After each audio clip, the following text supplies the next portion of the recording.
সমগ্র দেশের সাথে রাজ্যের অবহিত রয়েছে কলকাতার আরজি কর মেডিকেল কলেজের ছাত্রীর ধর্ষণ ও হত্যার প্রতিবাদ।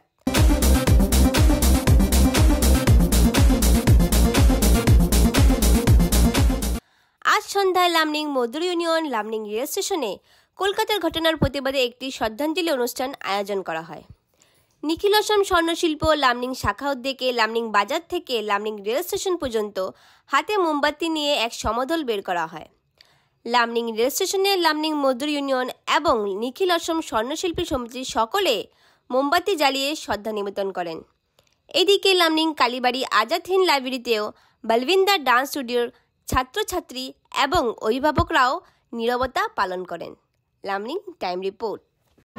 আপনারা সবাই জানেন গত 8 আগস্ট যে 9 আগস্ট যে একটা ভীষণ পিশাচিকভাবে একজন ট্রেনি ডক্টরকে হসপিটালে তার কর্মরত অবস্থায় তাকে রেপ করে মার্ডার করা হয়, সেটার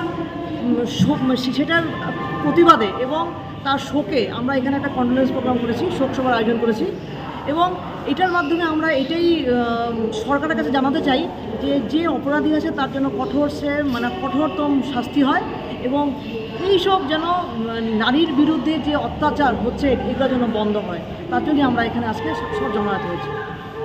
আজি আমাৰ এনেফালে মজদুৰ ইউনিয়ন লামডিং ব্ৰাঞ্চে আমি আজি এটা কণ্ডোলেন্স আয়োজন কৰিছোঁ যে যোৱা যিটো ঘটনা হৈছে, যিটো আপোনাৰ ভিক্টিমাইজ হৈছে মহিলা ট্ৰেইনি ডক্টৰ, সেইটো বহুত দুখ লগা ঘটনা।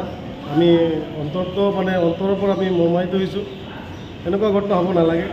ময়ো ছোৱালীৰ দেউতা, মোৰ এইটো আজি মই একো ক'ব পৰা নাই, কাৰণ মই বহুত ইম'চনেল হৈ গৈছিলোঁ, সেইটো কাৰণে মই একো ক'ব পৰা নাই। কিন্তু এইটো নৰপিচাৰজনক যিটো ৱাৰ্ক, সেইবিলাক ৱাৰ্ক হ'ব নালাগে।